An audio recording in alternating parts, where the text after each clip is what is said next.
Alright, welcome back to my annual update on my CPF investment portfolio returns. And I know why you all come back. You all want to see whether my portfolio over the year has done better or has it gone down the hill. For reference, last year, 2024, this was my performance and I even documented it back then for the 3 years return on investment. It was around 50% over 3 years and that is 15% per annum. So to give a quick update on my CPF investment strategy or plan over the past 12 months, it has a significant change, and mainly because I've already been living in my HDB flat and I've been making mortgage payments, which was why last year in December 2025, I made an update that I will be stopping my CPF investments because I have insufficient funds in my CPF OA. Not that I have zero in my OA, it's just that after that 20k, every month the CPF coming mandatory contributions, it gets deducted out to pay for mortgage. Yes, so I do not have sufficient enough to invest. Also, another major move since this year in 2025 February was that I shifted some of my CPF investments from Endowus to Piums, buying the same fund, which is a monthly Prime USA fund, but this time using another platform. And the main reason, as I highlighted in this previous video, was to save on the fees, specifically the platform fees, because Endowus do charge 0.3% per annum for the management fee every year, and that is recurring and compounding if your portfolio is larger. Whereas Piums do not charge you any platform fees, so it is really free to hold for the long term. And just to be very clear again, it does not mean that you can just transfer freely from Endowus portfolio to Piums. What I essentially did was that I sold away my portfolio on Endowus, and once the funds have been returned to my CPF investment account, then I use the funds to go back and invest through Piums. So it took like 1 to 2 weeks for the whole procedure to settle down, and in the meantime there will be processing time and you may miss some of the market movements. So right now, to be very transparent on my CPF investment portfolio, it is around $100,000 in Endowus and $30,000 in Piums.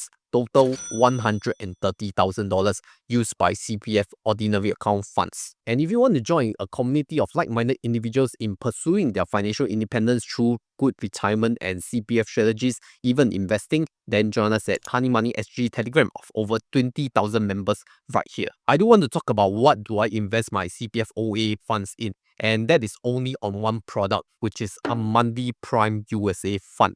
So this is actually a unit trust. It is not an ETF. It is a unit trust that tracks the so active GBS US Large Cap Index, which is very similar to the S&P 500. It is not exactly the S&P 500. It is another index, but it is as close as you can get to S&P 500 at a very low cost. How much is low cost? We are talking about 0.05% per annum of expense ratio, which is really, really, really low. And the good thing about this unit trust is that it is investable with CPF OA funds, because there are other unit trusts that have low cost and whatnot, but they are not investable with CPF OA. Of course, this is excluding any additional management fees or platform fees charged by the platform, which is like Endowus, right? Which is why I shifted. And that brings me to the reason of why I chose Piums. Now, Piums is already a long time established brokerage house in Singapore since the 1970s, like close to 50 years already. And the good thing about using Piums to buy unit trusts is that there is no sales charge, there's no platform fees, so it is really a good platform for you to just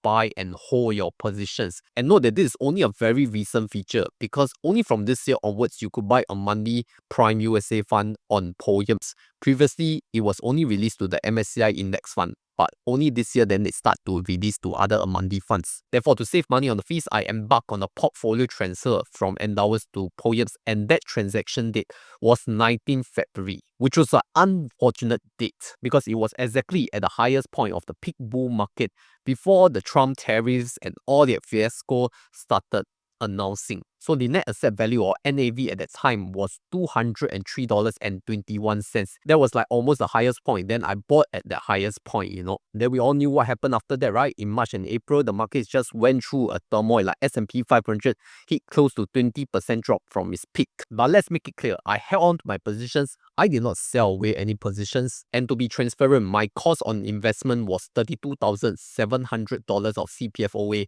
on Piums. Right now, the market value is around $30,000, so that represents a loss of around 7 to 8%. And from the time I bought into my Amundi Prime USA fund position on Piums to right now, the recording date, the holding period is around 3 to 4 months already. So it is considered a relatively young position, but still suffered losses for the short term. But I want to be very clear that this portfolio is for long term, because CPF you can never really take out until you reach the age of 55, and maybe even after your CPF life payout start to happen. Which is why I really recommend Piums if you really want to buy and hold and not do anything until you reach your retirement age. And do you know that Piums by PhillipCapital has been a trusted partner that has helped their customers grow together for over 50 years. They are fully licensed and regulated in 15 countries. Benefits of Piums platform includes free live pricing for SGX and US markets, 0% sales charge on unit trusts, and 0 US commissions for 30 days. For a limited time only, new users who open a Piums Cash Plus account can choose from 3 tiers of welcome gift worth up to 2,200 Singapore dollars. When you fulfill the funding, holding, and trading requirements, terms and conditions apply. Every Tuesday, the first 50 new customers will receive a 50 Singapore dollars stock coupons based on the themes like Comfort Delgro for Singapore Strong Week or Coca-Cola for Everyday Brands Week. A good example on how to optimize rewards for Tier 2 will be: Step 1. Open your Cash Plus account with my exclusive link on Tuesday for a chance to get additional 50 Sing dollars of stock coupons. Step 2. Remember to opt in to Smart Park. Step 3. Deposit at least 10,000 Singapore dollars and make 5 buy trades ASAP to unlock fractional shares worth 150 Singapore dollars. After signing up with my link, remember to download Piums Mobile 3 app to redeem the rewards. This message is brought to you by Piums by PhillipCapital. Growing together, grateful always. So this is just 30k of my CPF OA investment portfolio. What about the rest of the $100,000?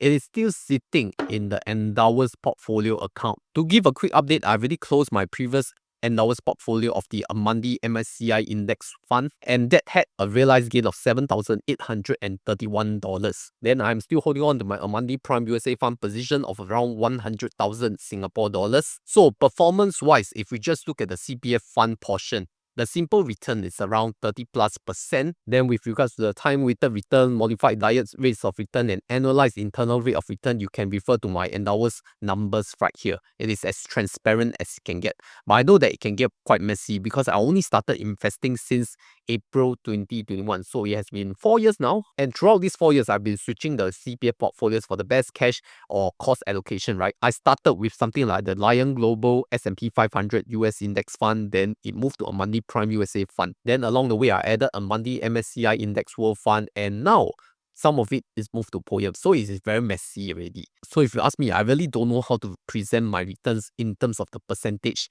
and in terms of annualized form. I just know that for now, it is still in the green. And in fact, it is a very big green after the 2023 and 2024 bull market run, despite the 2025 correction market that we were still going through right now. But it wasn't smooth sailing, okay, because I started investing at the peak in 2021.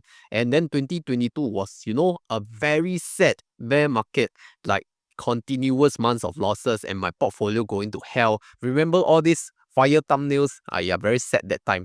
But that's long-term investing and how it's like. You have to be able to bear through the lows so that you can enjoy the high. Cannot always enjoy the high one, okay? There must always be a balance, and market will retract to where it came from. So ultimately, if you were to ask me, should you invest your CPF or not? I feel that CPF fundamentally is to be part of your retirement plan. It's not for you to trade in and out like gambling token, like speculation, okay? It is not for high risk takers. If you really want to invest in CPF, you gotta invest in a diversified broad market index fund to at least capture the market returns, since you can't invest in individual stocks outside of Singapore anyway. Most importantly, for CPF investment, you will need to have holding power because you are not able to access your cash until 55 and you've reached the FRS full retirement sum. With your level of holding power, you will then need to assess whether are you able to tahan or are you able to endure through the trough and the peak periods, right? The low and the high periods, especially this year in 2025 at the start. It was a very bad start already. How many of you held on to your positions, and how many of you, even better still, add to more of these positions? And I fully understand that CPF OA investing is not for everyone, because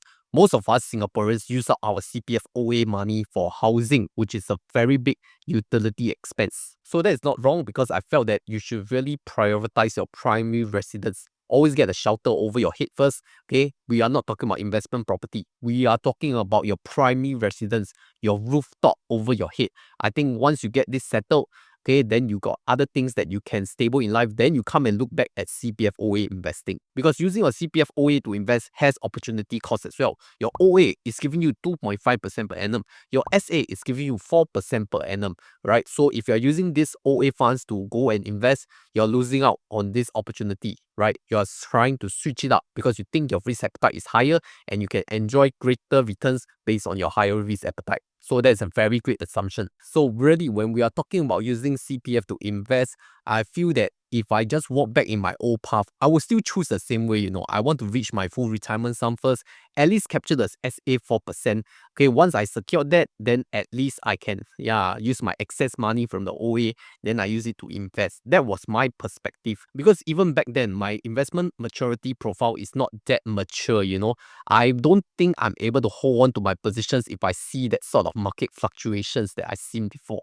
So I'm glad at least it worked out for me, but may or not work out for you. So for those low risk takers like myself in the past, it is okay to leave your CPF OA funds untouched for 2.5% per annum interest, or even better, if you want to transfer to SA, if you have no further use of the OA, to get 4% per annum interest. I think this is all a very viable strategy. Take care of your retirement funds first, okay? Don't always think of aiming for high returns based on your high risk appetite, because things may not go your way one. So yes, this is my overall performance of investing my CPF OA funds after 4 years. It is still positive, okay? I know that my results may not be representative of everyone. In fact, some of you may do better than me if you have selected some stock growth winners, right? So I guess everyone has different lifestyle, and to me, CPF investing is just something that I really take a serious look after I reach my FRS, which may not be applicable to you. But if you ask me how I reached my FRS really early, was that I transferred a lot of my OA funds to special account after I secured my primary residence, which is this HDB right here. Right, so if you are on the crossroad on whether you want to transfer OA to SA and you don't know whether it is good for you or not, I can give you some of my views and you can look at it in this video right here.